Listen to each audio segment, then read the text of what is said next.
ahead on 12 News, a new view high above New Hope. This one comes with a Japanese twist, plus several local intersections under the state microscope.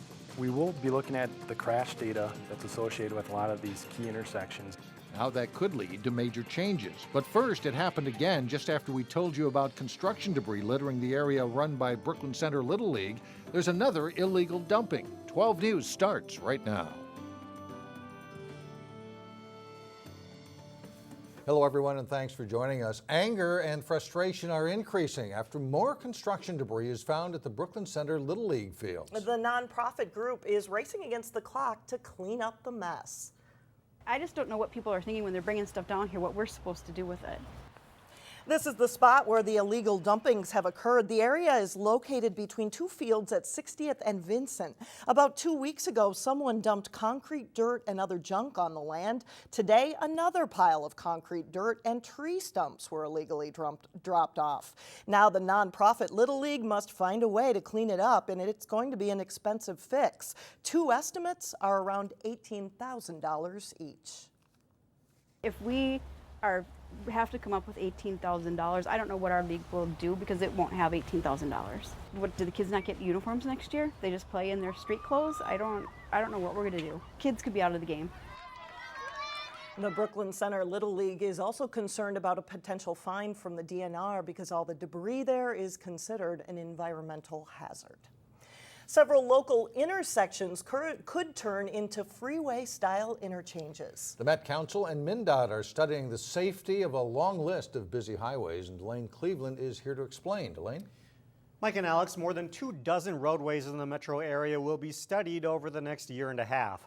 The big reason for the study is money. Since there's not enough funds to build freeway-style interchanges on all the roads in question, the Met Council will work to prioritize them.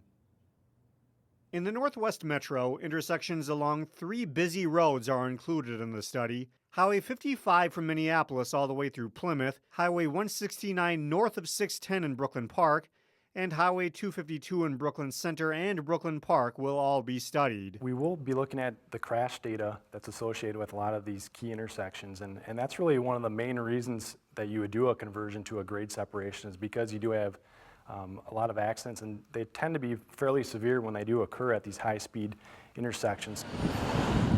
Crash data may be key as they consider Highway 252. In 2013, the intersection at 66th Avenue was named the 3rd most dangerous in the state. With money short, cost is also a factor. We're really going to look at lower cost improvements, knowing that we do have this limited amount of transportation funding available. We do want to see if there are lower cost improvements that we can implement for a fraction of the price, but still get most of the benefits of doing a full interchange or freeway conversion. Now, DFL leaders in St. Paul are proposing a new compromise for highway funding. It includes dedicating the sales tax on auto parts to roads and bridges, raising license fees, and increasing the gas tax by 10 cents. The proposal could be part of the upcoming special session. Mike? Right, thanks, Delane. Another weekend, another major road closure. Highway 100 will be shut down in both directions between I-394 and Crosstown Highway 62. The closure starts at 10 tonight and lasts until 5 a.m. Monday. During the closure, trucks will be hauling in steel for a new Canadian Pacific Railway bridge. A former Minneapolis cop will spend more time in prison for criminal sexual conduct involving teenage girls. The case against Bradley Schnickel started in Brooklyn Center when a concerned mother contacted police about her daughter's contact with him. The investigation led to Anoka County, where Schnickel was eventually sentenced to 2.5 years in prison. However, the Court of Appeals reversed the sentence. On Thursday, a judge resentenced Schnickel to 8.5 years in prison. The city of Plymouth has a new tool to alert residents about an emergency. The city's new Alert Plymouth system launches on Monday. It allows city officials to send out mass phone calls, texts, and emails. The system would be used for emergencies such as fires and major traffic accidents.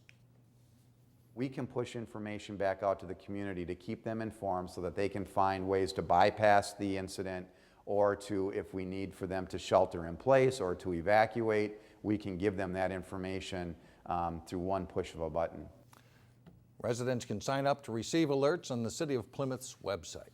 If you have driven south on I-6 or 169, 169 rather, through New Hope, you might have noticed that the water tower looks a bit different. It has been transformed to display a work of art reproduced by the Minneapolis Institute of Arts. The work, known as The Great Wave by a Japanese artist, is one of 3 masterpiece paintings put on water towers around the metro. They help celebrate the MIA's 100th birthday. The city of New Hope says the extra attention comes just as citizens push for more focus on art. One of our commissions, the Citizen Advisory Commission, is actually interested in trying to form a local arts community. So we're thinking that with the painting on the tower, it will generate interest in art throughout the community. If you are interested in being a part of the New Hope Arts Committee, contact City Hall. The art will be on the New Hope Tower until the end of September. Coming up, a teacher who has impacted her students' view of the world from here all the way to China. Then later in sports, highlights from day 2 of the Section 6 track and field finals. But first, a fresh blue sky weekend. Dew points drop, making for a comfortable Saturday and Sunday.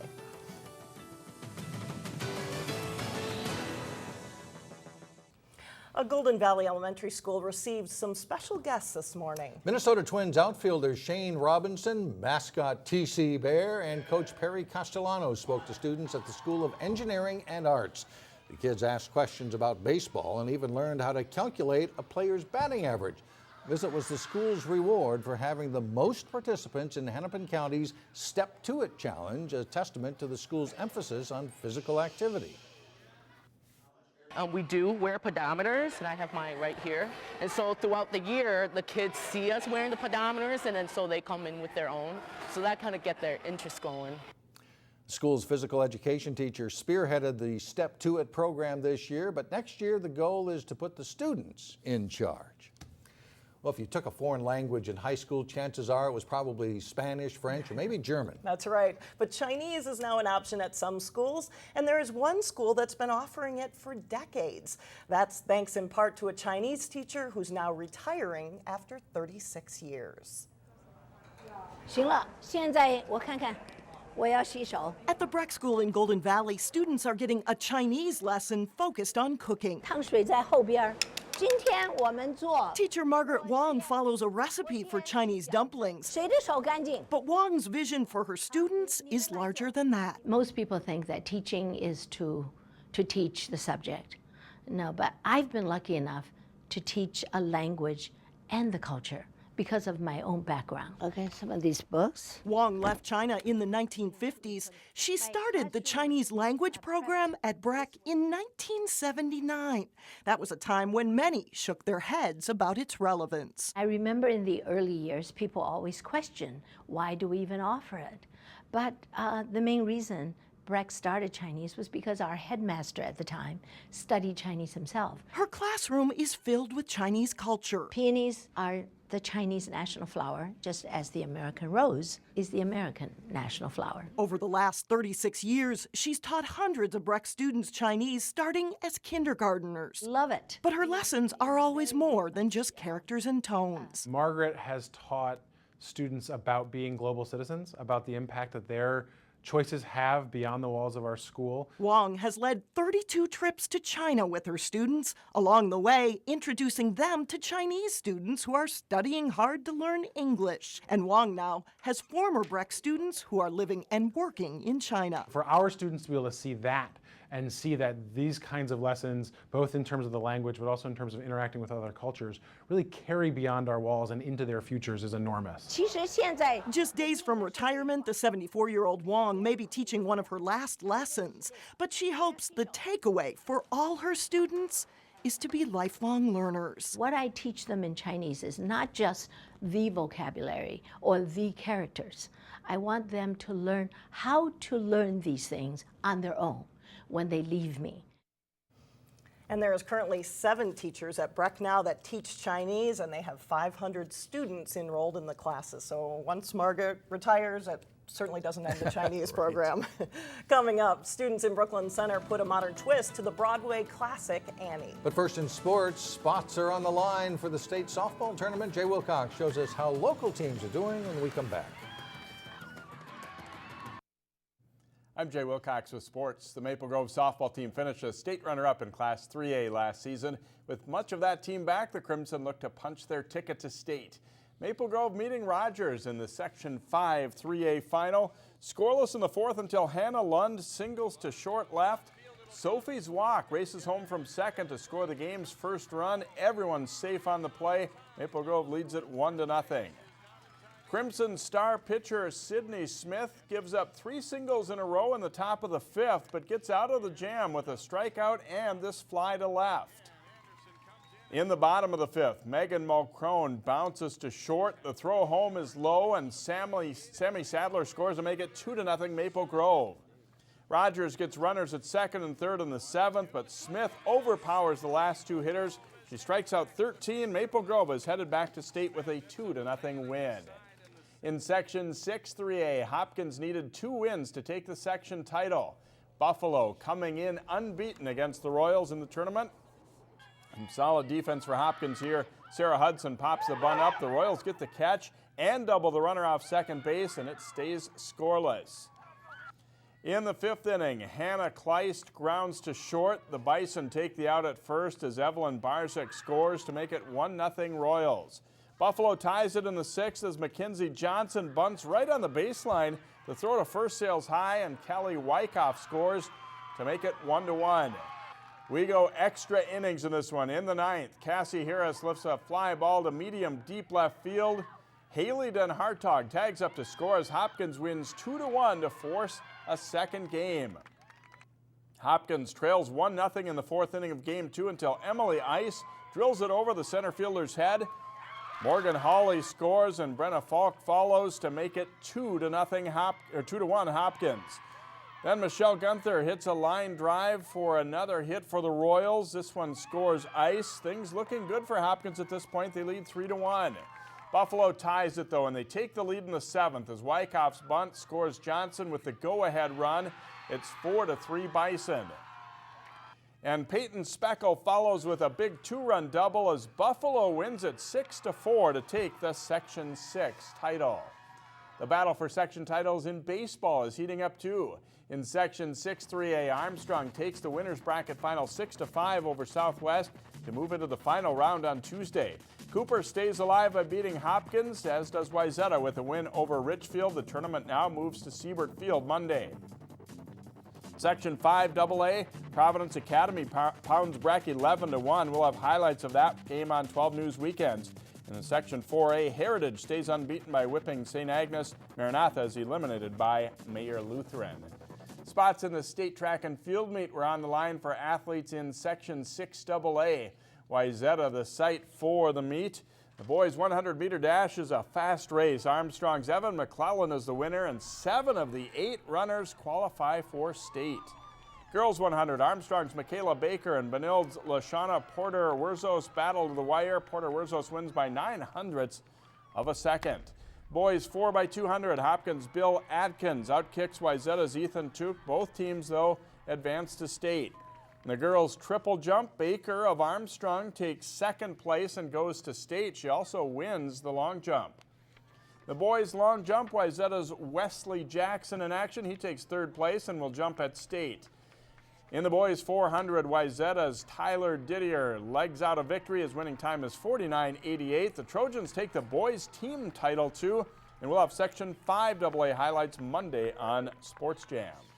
Rod selection is the topic of this week's Channel 12 fishing tip. Here's Terry Tuma. There have been so many questions asked about rod selection for all species of fish. One is, do I need an expensive rod? 2, will one rod work for all species of fish or all different types of fishing methods, in other words, or your techniques, and also affecting your presentation? And the answer to that question is no, there is not. You want to use your longer rods for specific application, your shorter ones for other application. The long rod market with the spinning rods and also the bait catcher are really taking hold. You can have casting much further, you can control your fish, pinpointed accuracy. Now, with the rod being of glass construction, for casting crankbaits that's really becoming very popular. And I have here a glass rod, and the reason being with crankbaits, first of all, the tip is going to be more forgiving, if you will, so it's going to not allow that walleye or that bass, but especially for bass fishing, to throw the lure once it jumps. It's not going to be able to come off. And then the center part of this blank is going to be somewhat firm, so you can control that fish. And then too, if you got a jumping fish, just take your rod tip and just shove it in the water, and that's going to help you control that fish. You want to, again, no slack in the line, otherwise you're going to lose that fish. Be sure to tune in next week for another tip right here, and have a wonderful week on the water. Thanks, Taryn. One more quick baseball note. Maple Grove's game, supposed to be Friday night, moved to 2 o'clock Saturday afternoon because of the rain. Should be a good weekend for it, too. Thanks, Jay. Stay with us. We'll be right back. The students at Northport Elementary and Brooklyn Center have been preparing and rehearsing all school year for this one day. Their hard work and dedication will be on display for one performance only. Neil Persley explains in today's Weekend Showcase.